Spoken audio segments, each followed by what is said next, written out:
First ఒక medium సైజ్లో box తీసుకుని, అదే వినాయకుడి బొమ్మకు సరిపోయే బాక్స్ తీసుకుని దాన్ని అయితే కలర్ పేపర్స్తో కలర్ వేసేసుకోవాలి.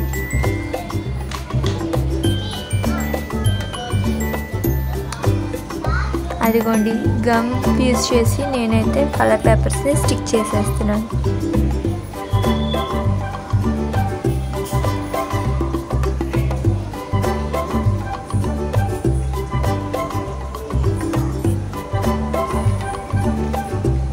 నేనైతే నిండుగా ఉంటుందని చెప్పేసి రెడ్ కలర్ A4 షీట్ తీసుకున్నాను. మీకైతే మీకు నచ్చిన కలర్ తీసుకుని పేస్ట్ చేసుకోవచ్చు.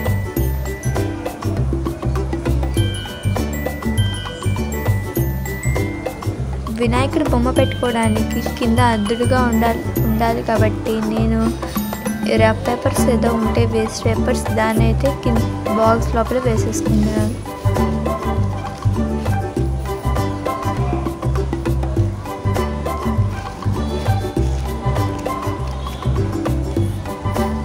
అలా పెట్టేసుకున్న తర్వాత A4 షీట్ని ఫోల్డ్ చేసేసి పేస్ట్ చేసేస్తున్నాను.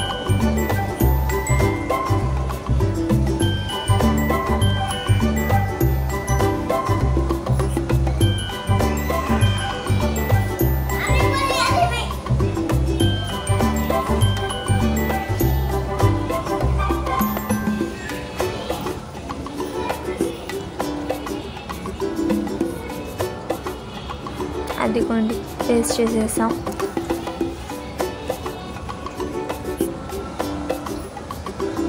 చూడండి పేస్ట్ చేసిన తర్వాత బాక్స్ అయితే ఇలా ఉంటుంది.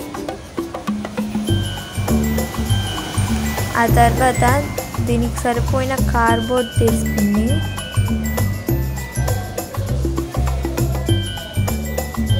ఆ బాక్స్కి సరిపోయినంత లెంత్ కట్ చేయాలి. నేను మెజర్మెంట్ చూపిస్తాను చూడండి.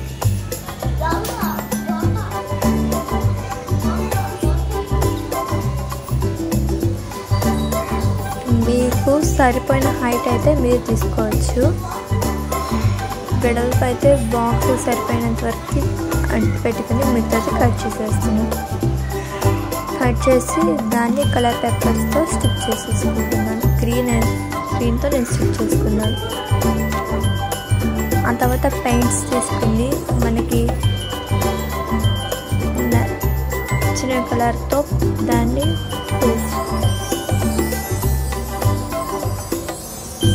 నచ్చిన కలర్తో రాసుకోవాలి. ఆ తర్వాత దీన్ని తీసుకెళ్ళి బాక్స్కి అయితే స్టిక్ చేసేయాలి.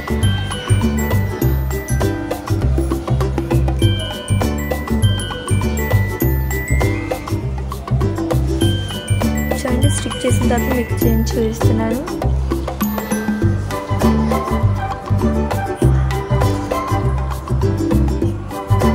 ఆ తర్వాత 2 సైడ్స్ సరిపోయిన కార్డ్బోర్డ్ని కూడా కట్ చేసేసుకొని దాన్ని కూడా కలర్ చేసేసేయాలి. కలర్ చేసేసి పేస్ట్ చేసేసాను. చూడండి ఎలా అనిపిస్తుందో, చాలా అట్రాక్టివ్గా ఉంది కదా.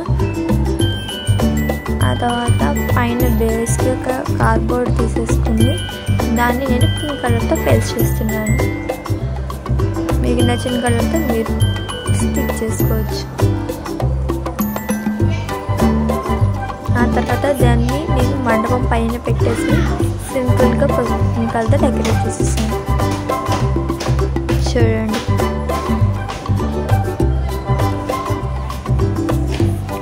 ఆ తర్వాత ఒక న్యూస్ పేపర్ తీసుకుని దాన్ని ఒక చిన్నగా కట్ చేసుకుని దాన్ని ఫోల్డ్ చేసుకోవాలి.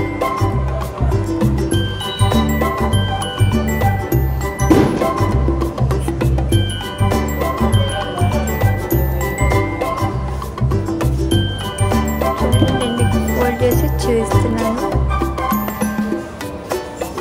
దాన్ని రోల్ చేసేసుకుని తర్వాత మీకు నచ్చిన కలర్ని వేసుకోవాలి. నేనైతే ఎల్లో లిక్విడ్ ఉంటుంది కాబట్టి ఎల్లో వేసేసుకుని రెడ్ కలర్ పెయింట్తో డాట్స్ అయితే పెట్టేసుకున్నాను. ఆ తర్వాత మండపం పైన అటొకటి ఇటొకటి వేస్ట్ చేసేసుకున్నాను.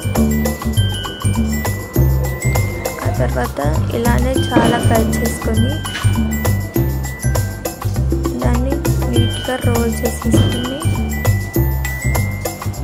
కప్ వేసేసి నేను మిడిల్లో లుకింగ్గా ఉండాలని చెప్పేసి నిండు గ్రీన్ లైట్ గ్రీన్ తీసుకుని దాని మీద వెల్లో తీసుకుంటాను.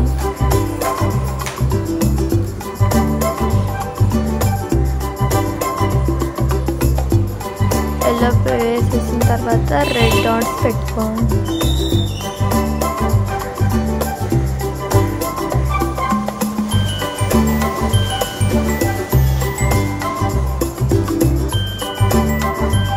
రెడ్ డాట్స్ పెట్టేసిన తర్వాత నేనైతే కప్ స్టిచ్ చేసేసుకున్నాను. చూడండి మన మండపం రెడీ అయిపోయింది. నేనైతే చిన్న బ్యాచెస్ అయితే వినాయకుడికి తీసుకున్నాను, దాన్ని ముందు వేసేసుకుంటున్నాను. అయిపోయింది, మన మండపం సింపుల్గా రెడీ అయిపోయింది.